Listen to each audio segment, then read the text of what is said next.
Di antara kelebihan surat ini dan keutamaannya apa yang disebutkan di dalam sebuah hadis yang diriwayatkan oleh Imam Tirmidzi dan Imam Hakim dari sahabat Ibnu Abbas radhiyallahu anhu, dia berkata, qala Abu Bakrin ya Rasulullah qad syibta.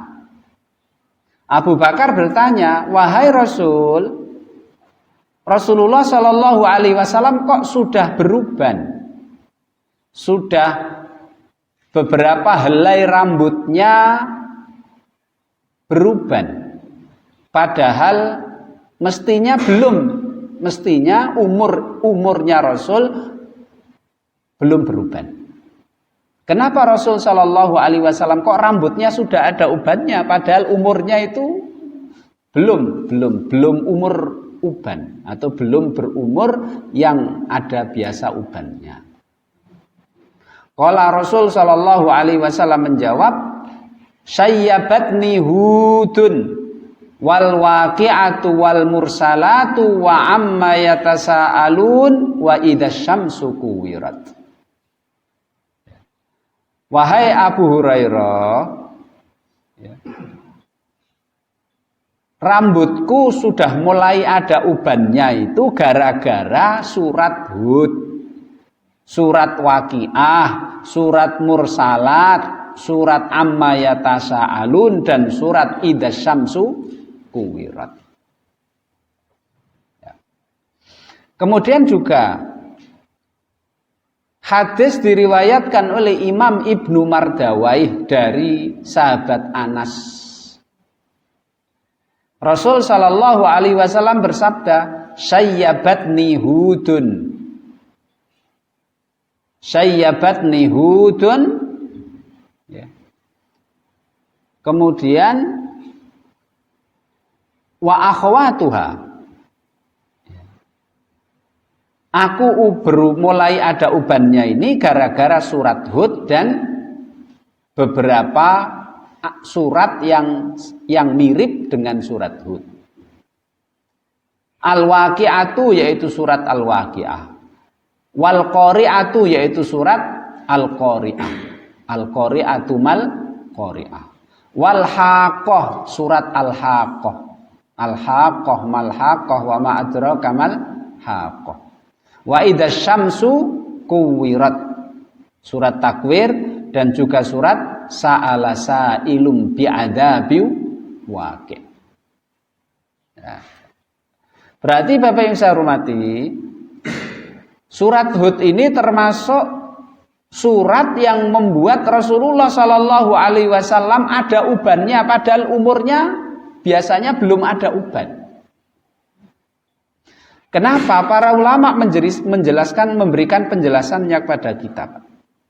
Sebab satu, surat Hud itu ya, menceritakan cerita-cerita umat terdahulu di mana umat-umat itu ingkar kepada nabinya, durhaka kepada nabinya, kemudian disiksa oleh Allah Subhanahu wa taala dan dibinasakan. Yaitu cerita Nabi Nuh dan kaumnya yang ditenggelamkan oleh Allah dengan banjir.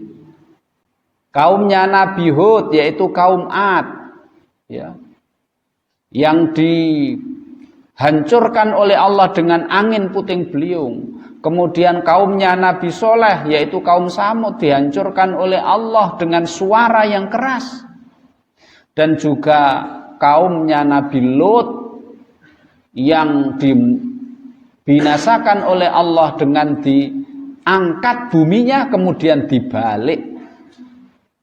Dan juga bagaimana Allah Subhanahu wa taala membinasakan kaumnya Nabi Syu'aib yaitu penduduk Madian. Dan juga di dalam surat Hud Allah cerita bagaimana Allah membinasakan Fir'aun, Haman dan bala tentaranya. Rasulullah Shallallahu Alaihi Wasallam Pak ketika membaca surat Hud, membaca cerita-cerita itu Rasulullah mengkhawatirkan umatnya. Itu yang pertama. Kemudian di dalam surat Hud ini juga, terutama surat 105, 108 sampai 108 itu Allah menceritakan bagaimana penghuni neraka disiksa dan bagaimana penghuni surga mendapat nikmat dari Allah Subhanahu wa taala. Rasul ketika membaca bagaimana pedihnya siksa di neraka, Rasul takut, Pak. Rasul sedih. Gitu. Dan juga dalam surat Hud ini, Pak, ada ayat yang membuat Rasulullah berat memikirkan umatnya. Yaitu surat Hud ayat 112. Fastaqim kama umirta wa man taba ma'aka wa la tatghaw innahu bima ta'maluna basir. Wahai Muhammad dan umatmu, wajib bagi kamu dan umatmu istiqomah sesuai dengan apa yang diperintahkan oleh Allah. Iki kan abot, Pak. Maka Rasulullah berusaha sekuat tenaga. Maka itu yang membuat sedih. Tidak memikirkan dirinya Rasul itu, Pak. Sedih memikirkan kita. Kira-kira umat Nabi Muhammad besok kalau ditinggal beliau itu kira-kira pada do istiqomah atau tidak. Itu, Pak. Dan memang Rasulullah Shallallahu Alaihi Wasallam itu memang sangat-sangat memikirkan umatnya. Wong setiap nabi itu mempunyai doa yang ampuh. Kalau di doa yang ampuh, doa satu sekali doa yang ampuh langsung diijabah oleh Allah untuk seluruh umatnya. Dan semua nabi-nabi sudah menggunakan doa itu. Rasulullah tidak menggunakan doa itu di dunia karena doa itu nanti akan dipakai oleh Allah di akhirat untuk menyelamatkan umatnya sebanyak-banyaknya agar mereka masuk surga. Jadi Rasulullah Shallallahu Alaihi Wasallam itu, Pak, takut akan akhirat, juga khawatir umatnya di dunia jangan sampai dibinasakan, jangan sampai mereka berbuat dosa, jangan sampai binasa. Di akhirat juga mikirkan umatnya, apalagi umatnya nanti melewati sirat itu. Setiap nabi dan rasul itu berdoa kepada Allah, ya Allah selamatkan umatku, ya Allah selamatkan umatku. Rasulullah doa terus, Pak, agar Allah menyelamatkan umatnya ketika nyebrang as-sirat. Dan juga tadi saya katakan, yaitu sedih memikirkan umatnya, kira-kira umatnya itu bisa istiqomah atau tidak. Karena yang namanya istiqomah itu kan ajek dan jejek, ini kan angel, Pak. Ini yang dipikirkan oleh Rasulullah untuk umatnya, sehingga Rasulullah itu biasanya umur segitu orang-orang biasanya belum beruban, tapi Rasulullah sudah beruban.